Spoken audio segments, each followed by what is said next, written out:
أعوذ بالله من الشيطان الرجيم. بسم الله الرحمن الرحيم. السلام علیکم ورحمۃ اللہ وبرکاتہ۔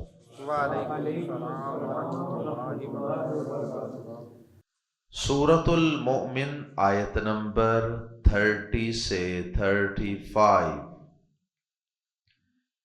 ان الحمد للہ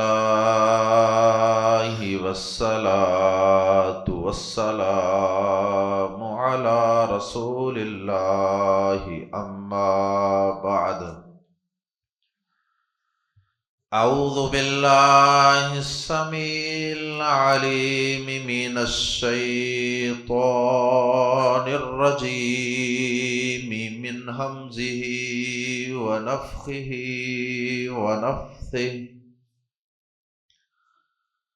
وقال الذی آمن یا قوم انی اخاف علیکم مثل یوم الاحزاب مثل دأب قوم نوح وعاد وثمود والذین من بعدهم وما اللہ یرید ظلما للعباد وَيَا قَوْمِ إِنِّي أَخَافُ عَلَيْكُمْ يَوْمَ التَّنَادِ يَوْمَ تُوَلُّونَ مُدْبِرِينَ مَا لَكُمْ مِنَ اللَّهِ مِنْ عَاصِمٍ وَمَنْ يُضْلِلِ اللَّهُ فَمَا لَهُ مِنْ هَادٍ وَلَقَدْ جَاءَكُمْ يُوسُفُ مِنْ قَبْلُ بِالْبَيِّنَاتِ فَمَا زِلْتُمْ فِي شَكٍّ مِّمَّا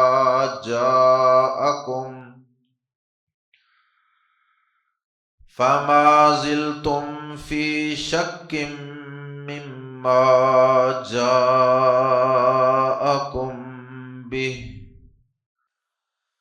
حَتَّى إِذَا هَلَكَ قُلْتُمْ لَن يَبْعَثَ اللَّهُ مِن بَعْدِهِ رَسُولًا كَذَلِكَ يُضِلُّ اللَّهُ مَنْ هُوَ مُسْرِفٌ مُرْتَابٌ الذين يجادلون في آيات الله بغير سلطان أتاهم كبر مقتا عند الله وعند الذين آمنوا كذلك يطبع الله على كل قلب متكبر جبار۔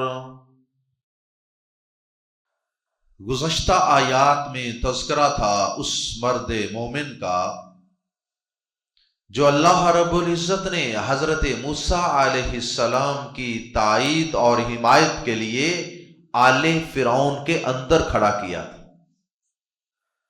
آغاز میں اس نے اپنے ایمان کو چھپاتے ہوئے اپنی قوم کا ہمدرد بنتے ہوئے موسیٰ علیہ السلام کی ہلکے پھلکے انداز میں تائید اور حمایت کی تھی، اور قوم کو یہ سمجھایا کہ اس وجہ سے ایک شخص کو قتل کرنے کے در پہ ہو کہ اس کا جرم صرف یہ ہے کہ وہ کہتا ہے کہ میرا پروردگار اللہ ہے۔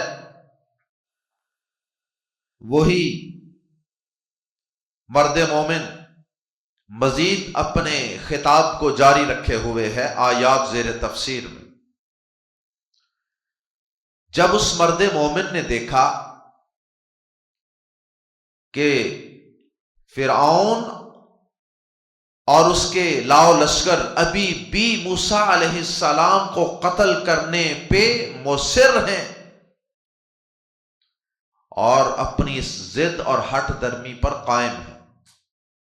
اور ساتھ ہی اس نے دیکھا کہ فرعون کے درباری اور اس کی قوم کے بڑے بڑے سردار میرے خطاب کو سننے کے بعد موسیٰ علیہ السلام کی حمایت میں میرے بولنے کے بعد خاموش ہیں، اور خاموش رہ کر انہوں نے گویا کہ میری تائید کی ہے۔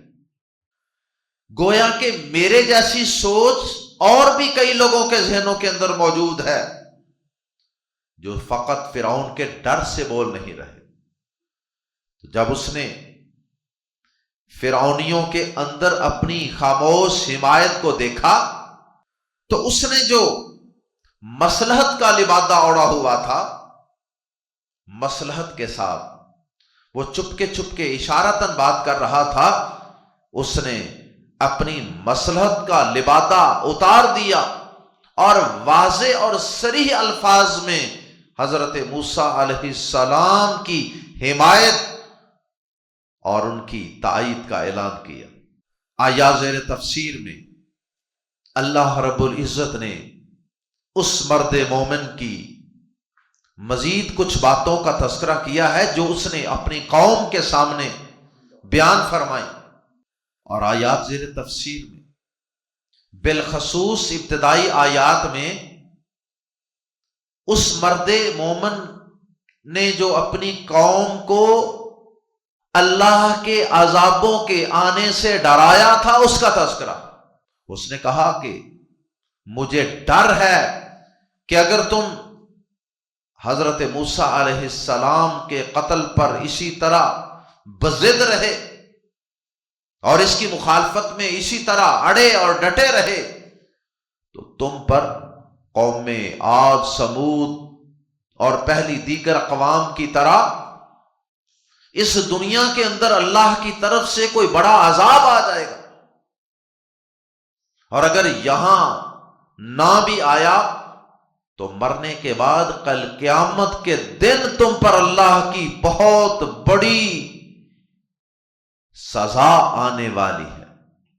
اور اسی طرح اس مرد مومن نے اپنی قوم کے لوگوں کو حضرت یوسف علیہ السلام کے ساتھ جو ان کے بڑوں نے سلوک کیا تھا اس کا بھی حوالہ دیا، اس کا حوالہ دے کر پھر حضرت موسیٰ علیہ السلام کے متعلق اس نے کچھ نصیحتیں فرمائیں کہ جس طرح تمہارے بڑوں نے، ہمارے بڑوں نے یوسف علیہ السلام کی ناقدری کی، اسی طرح آج تم حضرت موسیٰ علیہ السلام کی ناقدری کر رہے ہو۔ اور پھر آخر میں اللہ پاک نے 3 برے اوصاف کا تذکرہ کیا ہے، 3 برائیوں کا تذکرہ کیا ہے کہ جو کسی شخص میں آ جائیں تو دنیا کی کوئی طاقت اسے گمراہ ہونے سے روک نہیں سکتی، اس کے گمراہ ہونے میں کوئی شک باقی نہیں رہ جاتا۔ وہ 3 برے اوصاف کون سے ہیں؟ اسراف، ہر چیز میں حد سے بڑھ جانا، کفر میں، تکبر میں، نافرمانی میں، اور دوسرا ہے ارتیاب، یہ ریب ان سے ہے، یعنی تردد میں رہنا، کنفیوز رہنا ایمان کے متعلق، شک میں رہنا، اور تیسرا ہے جدال۔ جدال کا مطلب ہوتا ہے ڈسپیوٹ، بغیر کسی دلیل کے ہر وقت اللہ کے پیغمبروں سے اور اللہ کے پیغمبروں کی بات سنانے والے داعیان سے ہر وقت بغیر دلیل کے جھگڑا کرتے رہنا، بحث و تکرار کرتے رہنا اور سر ڈائی رکھنا ان سے۔ یہ 3 برائیاں جب کسی انسان میں آ جائیں، دنیا کی کوئی طاقت اسے گمراہ ہونے سے روک نہیں سکتی، پھر ایسے شخص پہ کوئی نصیحت، کوئی آیت، کوئی اللہ کی بات، کوئی پیغمبر کا فرمان اثر نہیں کرتا۔ اللہم لا تجعلنا منہم۔ آئیے قرآن مجید کے الفاظ میں پڑھتے ہیں، آیت نمبر 30، مرد مومن کے خطاب کا دوسرا حصہ، وقال الذی آمن، اور اس شخص نے کہا جو ایمان لایا تھا، موسیٰ علیہ السلام پر ایمان لایا تھا، آل فرعون میں سے۔ کیا کہا اس نے؟ یا قومی، چھوٹی یا حذف ہے میم کے بعد، جس کا ترجمہ ہوتا ہے میری۔ یا قومی، اے میری قوم، انی اخاف، بے شک میں ڈرتا ہوں، انی اخاف، میں ڈرتا ہوں، یخاف، یخاف وہ ڈرتا ہے، تخاف تو ڈرتا ہے، اخاف میں ڈرتا ہوں، اور نخاف ہم ڈرتے ہیں۔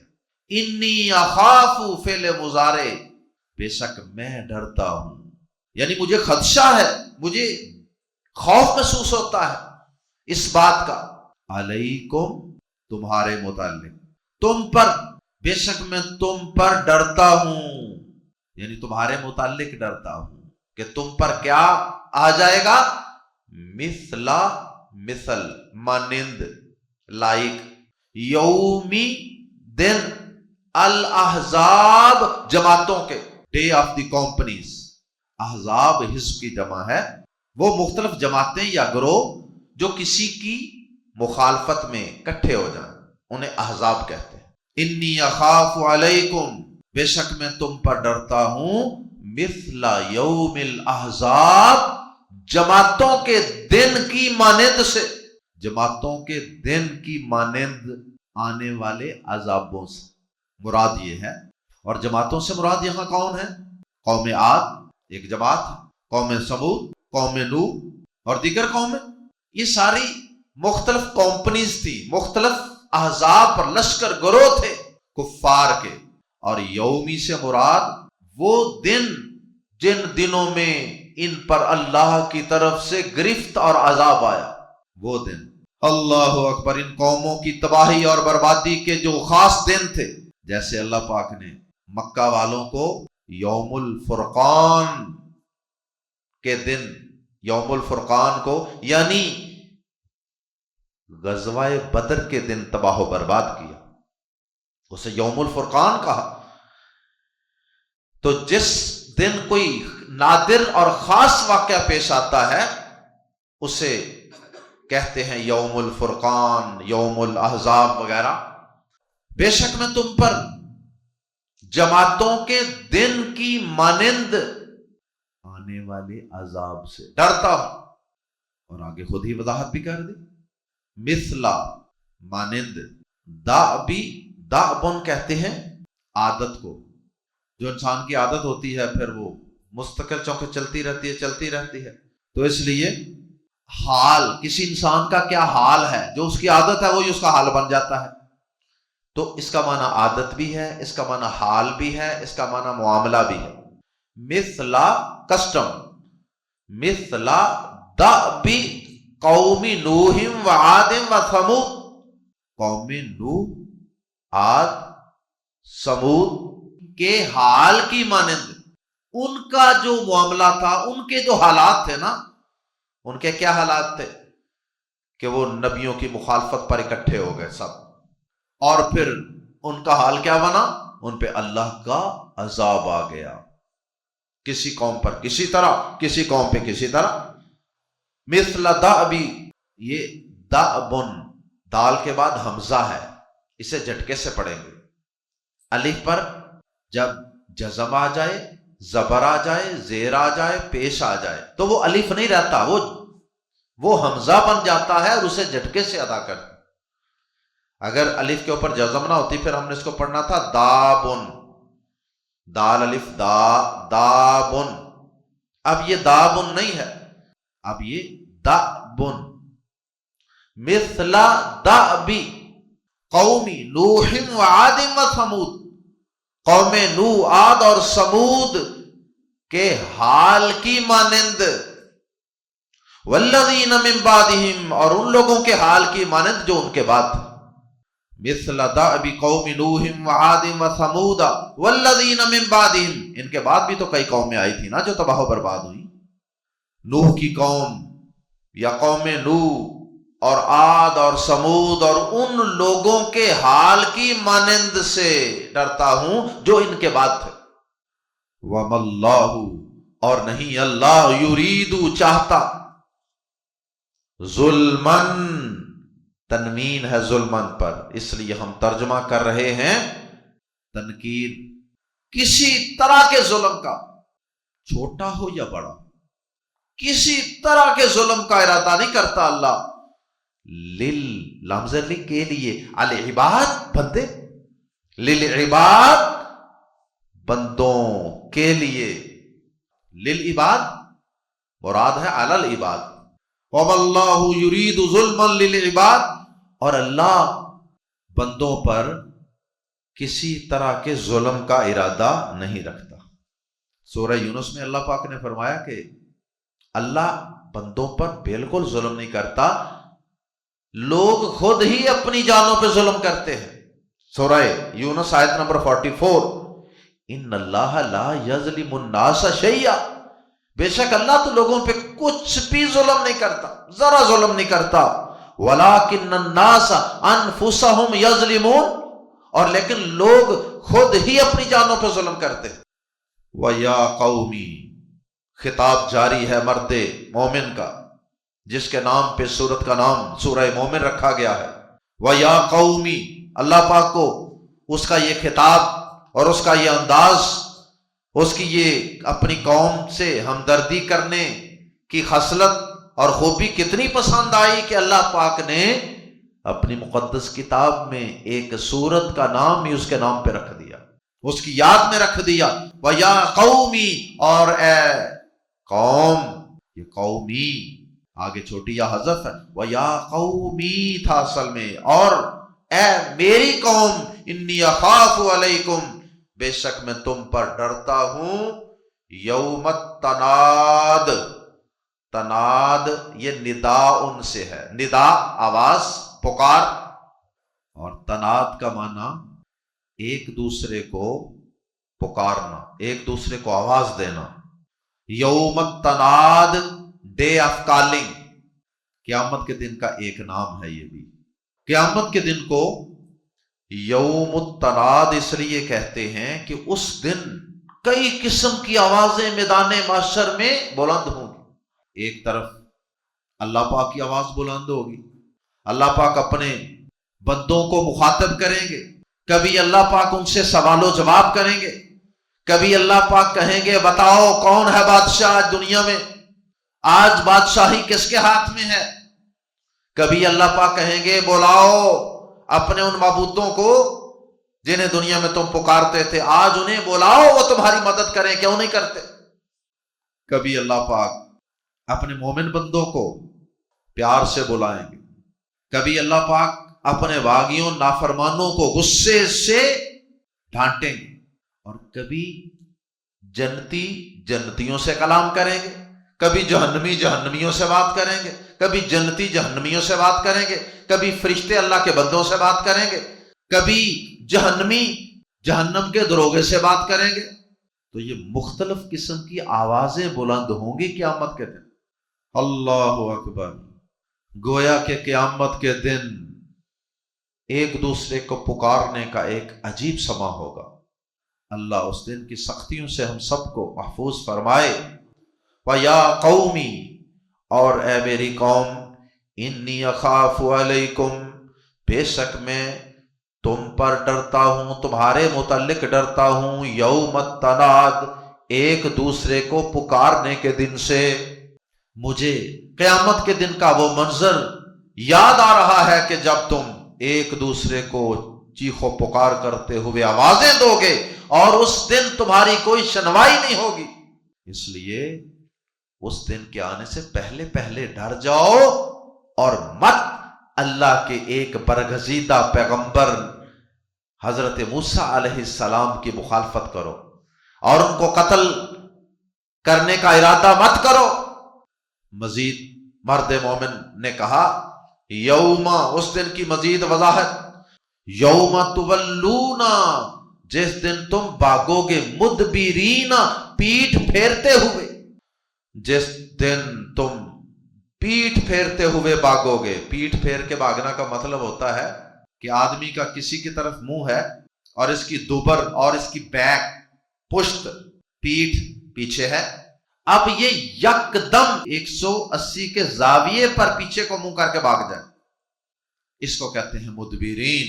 پیٹھ پھیرتے ہوئے بھاگو گے. یوم تولون مدبرین, جس دن تم پیٹھ پھیرتے ہوئے بھاگو گے. ما لکم, نہیں ہوگا تمہارے لیے, من اللہ, اللہ سے, من عاصم, کوئی بچانے والا. عاصم تنوین کی وجہ سے بھی کوئی کا معنی موجود تھا, من ساتھ لگنے سے اس میں اس کے نکرہ ہونے میں مزید اضافہ ہوگا. من عاصم, کوئی بھی بچانے والا, اینی پروٹیکٹر, تمہارے لیے اللہ سے بچانے والا کوئی نہ ہوگا. اللہ سے بچانے والا مراد اللہ کی گرفت سے, اللہ کے عذابوں اور سزاؤں سے بچانے والا اس دن کوئی نہیں ہوگا. تمہارا کوئی حاجت روا, مشکل کشا, تمہارا کوئی کرنی والا جسے دنیا میں تم معبود سمجھتے تھے, وہ کوئی اس دن نہیں ہوگا. سب غائب ہو جائیں گے, سب کو اپنی اپنی پڑی ہوگی. وَمَن یُضْلِلْ, اور جسے گمراہ کر دے اللہ, اللہ. وَمَن یُضْلِلِ اللَّهُ, یُضْلِل کی لام آخری لام کے نیچے زیر لگائی گئی ہے آگے ملانے کے لیے. وَمَن یُضْلِلِ اللَّهُ, اور جسے گمراہ کر دے اللہ, فَمَا لَهُ, پھر نہیں اس کے لیے, من ہادٍ, کوئی ہدایت دینے والا. اردو زبان میں بھی لفظ استعمال ہوتا ہے ہادی, ہادی ہدایت دینے والا. اور جسے اللہ گمراہ کر دے پھر اسے کوئی ہدایت دینے والا نہیں. کیا مطلب؟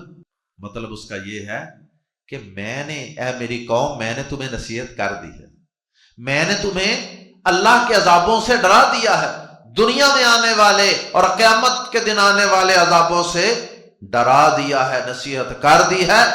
لیکن اگر پھر بھی تمہاری ضد کی وجہ سے, تمہاری ہٹ درمی کی وجہ سے, تمہارے تکبر کی وجہ سے اگر پھر بھی تم گمراہ ہی رہے, اللہ نے تمہیں گمراہ ہی رکھا, تو پھر یاد رکھنا کہ جسے اللہ گمراہ کر دینا, یعنی جو اللہ کے ہدایت اور گمراہی کے مقرر کردہ ضابطوں اور قوانین کے مطابق گمراہ ہو جائے اور اس پہ گمراہی کے مہر لگ جائے, تو پھر اسے دنیا کی کوئی طاقت راہ راست پہ نہیں لا سکتی.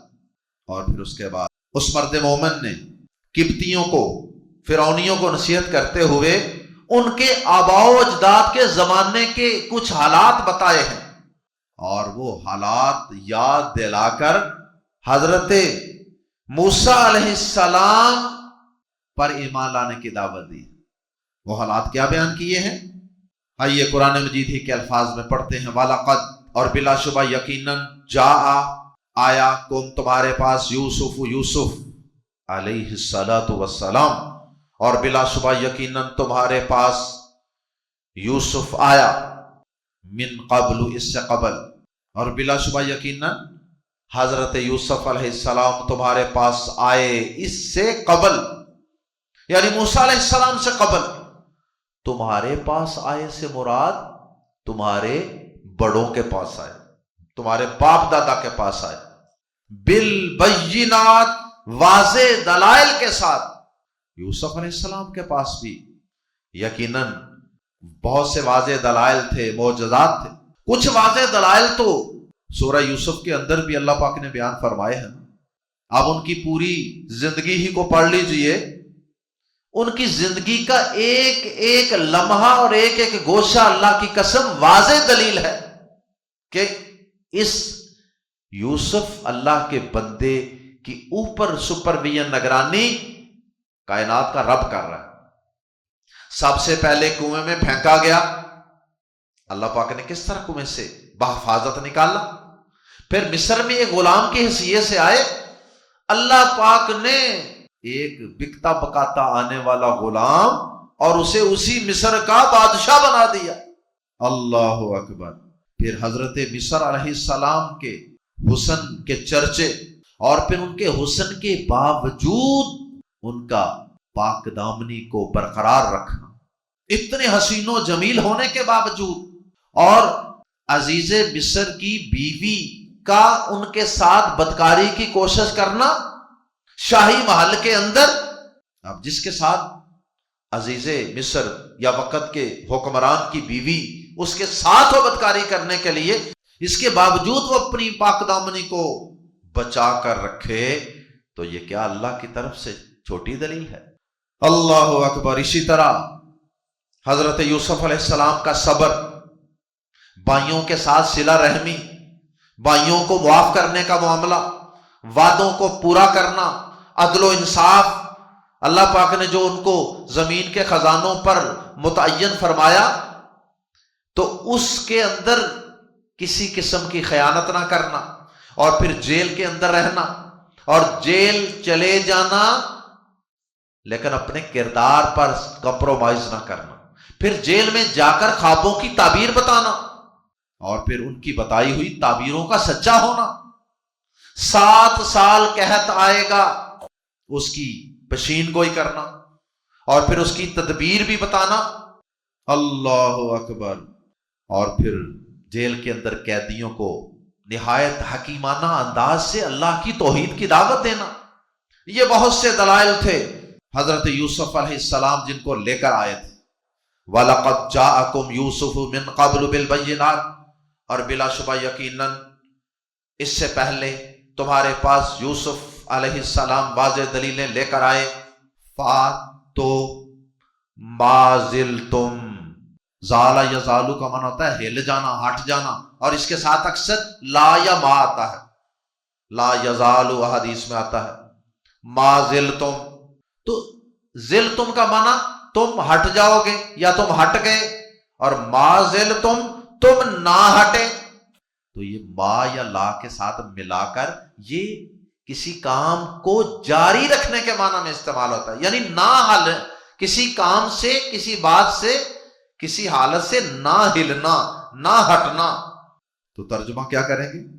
فاتو ما زلتم، تم ہمیشہ رہے، یو ریمینڈ، تم ہمیشہ رہے، فی شکن، شک ہی میں، یو ریمینڈ ان ڈاؤٹ، فما زلتم فی شکن، تو تم شک ہی میں رہے، من سے ما جو، یعنی اس کے بارے میں شک ہی میں رہے، ما جو جاءکم بھی، جو وہ لے کر آیا تمہارے پاس، جا آیا کم تمہارے پاس بھی، اس کے ساتھ جو وہ تمہارے پاس لے کر آیا، یوسف علیہ السلام جو تمہارے پاس لے کر آئے، اللہ کا دین، اللہ کا پیغام، وہی اس کے متعلق تم ساری زندگی شک میں ہی پڑے رہے، حتیٰ یہاں تک کہ اتنی عظیم شخصیت کی تم نے کوئی قدر نہ کی اور اس کے متعلق بھی تم شک ہی کرتے رہے، اتنے باکردار انسان کے متعلق شک میں پڑے رہے، حتیٰ یہاں تک کہ اذا ہلاکا، جب وہ ہلاکا مراد ہے جب وہ فوت ہو گئے۔ ادب و احترام سے ہم اس کا ترجمہ کیا کریں گے؟ یہاں تک کہ جب وہ فوت ہو گیا، حضرت یوسف علیہ السلام فوت ہو گئے۔ وہ کائنات کا رب ہے نا، وہ تو سب کا بادشاہ ہے نا، پیدا کرنے والا ہے نا، وہ تو کسی کے متعلق کوئی بھی لفظ استعمال کر سکتا ہے۔ اس نے اپنے بندے کے لیے ہلاکا کا لفظ استعمال کیا، نبیوں کے لیے میت کا لفظ بھی، موت کا لفظ بھی استعمال کیا ہے قرآن مجید۔ حتیٰ اذا ہلاکا، یہاں تک کہ جب وہ فوت ہو گیا، قلتم، تم نے کہا، اب جب تک زندہ رہے کوئی قدر نہیں کی، جب وہ نعمت چھن گئی پہلے مخالفت کرتے رہے، جب وہ چلے گئے پھر دوسری طرف انتہا، پہلے ایک طرف انتہا مخالفت کی، پھر دوسری طرف انتہا، پھر ان کا مقام مرتبہ اتنا بڑھا لیا، کہنے لگے تم نے کہا، کل تم نے کہا، یعنی تمہارے بڑوں نے کہا، لن یبعث اللہ، ہرگز نہیں بھیجے گا، مبعوث کرے گا اللہ، من بعدہ، اس کے بعد، رسولاً، کسی رسول کو۔ اور لن کا لفظ جو ہے نا، اس میں نفی میں زور ہوتا ہے، اس لیے ہم ترجمہ کر سکتے ہیں کبھی نہیں بھیجے گا اللہ اس کے بعد کوئی رسول۔ کہنے لگے کہ اب اس طرح کا پیغمبر دوبارہ کبھی نہیں آنا اس کائنات میں، اتنا عظیم پیغمبر تھا۔ اللہ اکبر۔ شاہ عبد القادر رحمہ اللہ لکھتے ہیں اپنی تفسیر میں، کہتے ہیں کہ جب یوسف علیہ السلام چلے گئے تو ملک کا نظام بگڑ گیا۔ اب ان جیسا دیانتدار عدل و انصاف والا بادشاہ کہاں ملے؟ تو پھر لگے سر پہ بازو رکھ کے رونے لگے کہ اب اس طرح کا رسول کبھی نہیں آنا، ہم نے ان کی قدر نہیں کی۔ پہلے ایک انتہا اور دوسری طرف ایک انتہا یہ کہ یہ کہہ دیا کہ اب رسول ہی کبھی نہیں آنا، اور اس کے بعد کسی اور رسول کو ماننے کے لیے تیار ہی نہیں ہوئے کہ نا جی نا، جو یوسف تھے بس وہ یوسف ہی تھے۔ یہ کیا ہے؟ یہ حد سے بڑھنا ہے۔ ایک انتہا پہلے تھی، دوسری انتہا بعد میں۔ کذالک، اسی طرح، یذل اللہ، گمراہ کرتا ہے اللہ، اور اللہ گمراہ اسی کو کرتا ہے جو خود گمراہ رہنا چاہتا ہے۔ بعض اہل علم نے کہا کہ کذالک سے لے کر اگلا جو کلام ہے اور اسے اگلی آیت، یہ اللہ پاک کا کلام ہے کہ اللہ پاک نے اس مرد مومن کا کلام ذکر کیا، موسیٰ علیہ السلام کا واقعہ ذکر کیا، درمیان میں اللہ پاک نے اصل واقعے کو اور اصل اس کے خطاب کو روک کر دوبارہ اللہ پاک واپس آ گئے اس قوم کی طرف جن پر یہ قرآن اتر رہا تھا، مکہ والوں کی طرف اللہ پاک نے التفات فرمایا، توجہ فرمائی، فرمایا کذالک، اسی طرح، یذل اللہ، گمراہ کرتا ہے اللہ، من ہوا، وہ جو مسرفن، ہر اس شخص کو جو مسرفن، حد سے بڑھنے والا، مرتاب، شک کرنے والا ہوتا ہے۔ شک کرتے رہے نا ساری زندگی، اور حد سے بڑھ گئے، پہلے ماننا ہی نہیں، بعد میں کہہ دیا کہ اب رسول اس کے بعد آنا ہی کوئی نہیں، حالانکہ رسول تو ان کے بعد بھی آنے تھے۔ تو اللہ پاک مکہ کے کافروں کو یہ بتا رہے ہیں کہ ان لوگوں کی طرح اگر تم بھی یہ کام کرو گے، حد سے بڑھنے والا اور شک میں پڑنے والا، نبیوں کی مخالفت میں، تکبر میں، مخالفت میں، نافرمانی میں حد سے بڑھنے والا، اور تیسرا کام مجادلہ، بحث و تکرار، الذین یجادلون، وہ لوگ جو جھگڑتے ہیں فی آیات اللہ، اللہ کی آیات میں، بغیر سلطان، بغیر کسی دلیل کے، عطا، جو آئی ہو ہم ان کے پاس، کوئی دلیل تو ان کے پاس آئی کو نہیں ہوتی، بغیر کسی اللہ کی طرف سے آئی ہوئی دلیل کے ہی وہ اللہ کی طرف سے نازل شدہ پیغمبروں پہ نازل ہونے والی دلیلوں، آیات کے متعلق جھگڑے کرتے ہیں۔ بھائی پیغمبر کے پاس تو آیت ہے، تمہارے پاس کیا ہے جس کی بیس پہ تم جھگڑ رہے ہو؟ کبر مقتن، تو یہ تین برائیاں ہیں، تین برے اوصاف جن کی وجہ سے اللہ تعالیٰ ایسے لوگوں کو پکا گمراہ کر دیتا ہے، جو ہر چیز میں حد سے بڑھ جاتے ہیں۔ دوسرا، ہر وقت شک میں رہتے ہیں، کنفیوز۔ اور تیسرا، اللہ کی آیات میں، پیغمبروں کی باتوں میں کیڑے نکالنا، جھگڑے کرنے بغیر کسی دلیل کے۔ کابورا، بڑی بات ہے، مقتن، ناراضی کی، لفظ ناراضگی نہیں ہوتا، ناراضی ہوتا ہے، درستگی نہیں ہوتا، درستی ہوتا ہے۔ کابورا، بڑی بات ہے، مقتن، ناراضی کی، عند اللہ، اللہ کے نزدیک۔ کون سی بات بڑی ہے اللہ کے ہاں؟ ناراضی کی، یعنی اللہ کو بہت ناراض کرنے والی بات کون سی ہے؟ یہی بات، اللہ کی آیات میں جھگڑے کرنے۔ اور اس کے علاوہ دو باتیں اور بھی گزری ہیں، اسراف، حد سے بڑھنا، اور مرتاب، شک میں پڑے رہنا۔ تو یہ چیزیں اللہ کے ہاں بڑی ناراضی کی باتیں ہیں۔ وَعِندَ الَّذِينَ، اور ان لوگوں کے نزدیک بھی، آمنو، جو ایمان لائے، جو صحیح مومن ہے نا، وہ بھی اللہ کی آیتوں میں جھگڑے کو پسند نہیں کرتے کیونکہ ان کا طرز عمل تو یہ ہوتا ہے، مصور کھینچ وہ نقشہ جس میں اتنی صفائی ہو، ادھر فرمان محمد ہو ادھر گردن جھکائی ہو صلی اللہ علیہ وسلم۔ وہ کہتے ہیں سمعنا واطعنا، ہم نے سن لیا اور مان لیا۔ جس نے نہیں ماننا ہوتا نا وہ کیڑے نکالتا ہے، اگرچہ چونکے چنانچہ ایسے کیسے، یہ کیسے ہو سکتا؟ اللہ اکبر۔ کبر مقتا عند اللہ وعند الذین آمنوا، بڑی ناراضی کی بات ہے اللہ کے نزدیک اور ان کے نزدیک جو ایمان لائے۔ ضمناً ایمان والوں کو یہ بھی سمجھایا جا رہا ہے کہ ایمان والوں، اللہ کو یہ چیز بڑی بری لگتی ہے تو تم بھی اللہ کی آیات میں فضول قسم کی بحثیں جو ہے نا ان سے اجتناب کیا کرو، یہ تمہارا وصف اور خوبی ہونی چاہیے۔ کذالک، اسی طرح، یتبع اللہ، مہر لگا دیتا ہے اللہ، مہر سیل یعنی فائنل ڈیسیژن۔ کذالک یتبع اللہ، اسی طرح مہر لگا دیتا ہے اللہ۔ اللہم لا تجعلنا منہم، علی کل قلبی، ہر دل پر، متکبر، متکبر، علی کل قلبی متکبر، ہر متکبر کے دل پر، جبار، سرکش کے دل پر۔ اسی طرح اللہ ہر متکبر جبار کے دل پر مہر لگا دیتا ہے، ایروگنٹ، ٹائرنٹ کے دل پر اللہ مہر لگا دیتا ہے۔ کس چیز کی؟ گمراہی کی۔ صم بکم عمی، ختم اللہ علی قلوبہم وعلی سمعہم۔